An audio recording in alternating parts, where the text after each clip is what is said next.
जहाजावर तिरंगा फडकावला म्हणून 8 पाकिस्तानींकडून यश देवरेचा घातपात करण्यात आला। ओमेन समुद्रात बेपत्ता असलेल्या मर्चंट नेव्हीचा कर्मचारी यश देवराचा आता शोध अद्याप सुरूच आहे। जहाज पाकच्या हद्दीत असताना घातपात झाल्याची शक्यता वर्तवण्यात येते। यशच्या भावाने या संदर्भात तक्रार केली आहे। ठाण्यातील सागरी हद्दीतील पोलीस ठाण्यात यशच्या भावाकडून पुरावे सुद्धा सादर करण्यात आले। यश देवरे धुळे जिल्ह्यातील देऊरमधील रहिवासी आहेत। प्रजासत्ताक दिनी जहाजावर तिरंगा फडकावल्यानं वरिष्ठ पाकिस्तानी हे यशवर नाराज होते। पाकिस्तानी वरिष्ठांचा यश सोबत वाद आणि त्यानंतर 2 दिवसांनी यश हा बेपत्ता झाला। संदर्भात ताजी अपडेट देण्यासाठी आपले प्रतिनिधी भूषण चिंचोले आपल्या सोबत जोडले। भूषण, धक्कादायक घटना आहे। जहाजावर तिरंगा फडकावल्यानं वरिष्ठ पाकिस्तानी नाराज होते, त्यानंतर हा यश बेपत्ता झाला। घातपाताची आता संशय शक्यता वर्तवण्यात येत आहे। काय या घटनेसंदर्भात सविस्तर माहिती? करण 28 जानेवारी पासून यश देवरे हा बेपत्ता आहे। त्या संदर्भात 28 जानेवारी रोजी यश देवरे ज्या खासगी कंपनीत जहाजावर कामाला होता त्या कंपनीचा मेल या कुटुंबाला येतो आणि त्याचा पाय घसरून तो बेपत्ता झाला आहे, जहाजातून खाली पडला आहे, अशा स्वरूपाचा हा मेल होता। मात्र आता याच्यामध्ये नवीन ट्विस्ट जो आहे तो समोर आलेला आहे।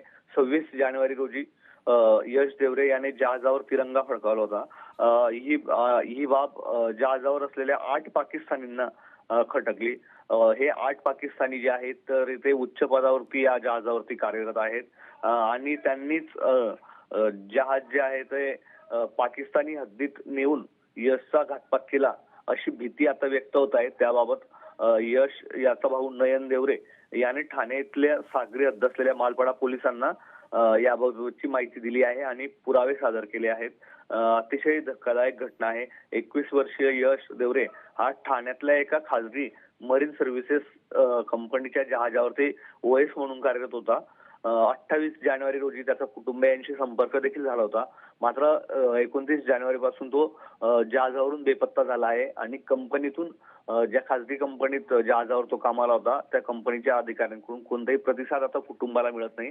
त्यामुळे कुटुंब भयभीत झालं आहे, चिंताग्रस्त झाला आहे आणि त्यातच आता नवीन अपडेट समोर येत आहे की तिरंगा फडकवणं, जहाजावर तिरंगा फडकवणं हे कुठेतरी त्या पाकिस्तानी अधिकाऱ्यांना खटकलं आणि त्यांनीच यशचा घातपात केला असावा अशी भीती जी आहे ती कुटुंबियांकडून व्यक्त होत आहे। त्याबाबत त्याचा भाऊ असेल नयन याने ही तक्रार दाखल केलेली आहे आणि याचा सखोल तपास व्हावा, चौकशी व्हावी, यश नेमका कुठे आहे त्याचा शोध घेण्यात यावा अशी मागणी कुटुंबियांकडून होत आहे।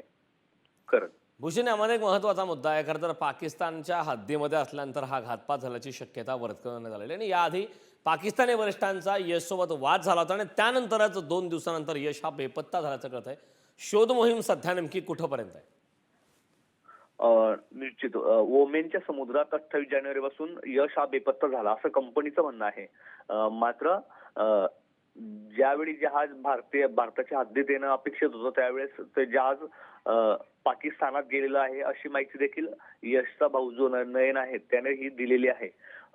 मात्र कंपनीकडून उडवाउडवीची उत्तरं सुरुवातीला देण्यात आली, त्यानंतर कोणताही प्रतिसाद या कुटुंबियांना कंपनीकडून दिला जात नाहीये आणि 26 जानेवारी रोजी तिरंगा फडकवल्यानंतर 2 दिवसांनी हा घातपात झाला आहे आणि त्याबाबत सखोल चौकशी करून तपास करावा, यश नेमका कुठे आहे त्याचा शोध घ्यावा अशी माहिती कुटुंबियांना मिळत आहे। मात्र कुटुंबियांपर्यंत योग्य माहिती पोहोचत नसल्याने, यश नेमका कुठे आहे त्याबाबत माहिती पोहोचत नसल्याने कुटुंब देखील भयभीत आहे। करण नक्कीच भूषण, आपल्याशी असेच जोडलेला पाकिस्तानी वरिष्ठांशी असा वाद झाला, त्यानंतर यश बेपत्ता झाला। धक्कादायक अशी बातमी समोर आहे। जहाज पाकच्या हद्दीत असताना घातपात झाल्याची शक्यता वर्तवण्यात आली। त्या संदर्भात भावाने सुद्धा तक्रार केली आहे। जहाजावर तिरंगा फडकवला म्हणून 8 पाकिस्तानींकडून आता तर यश देवरेंचा अपघात झालेला अशा प्रकारची शक्यता वर्तवण्यात येत आहे। ओमेन समुद्रात बेपत्ता असलेल्या मर्चंट नेव्हीचा कर्मचारी यश देवरेचा शोध अद्याप सुरू आहे।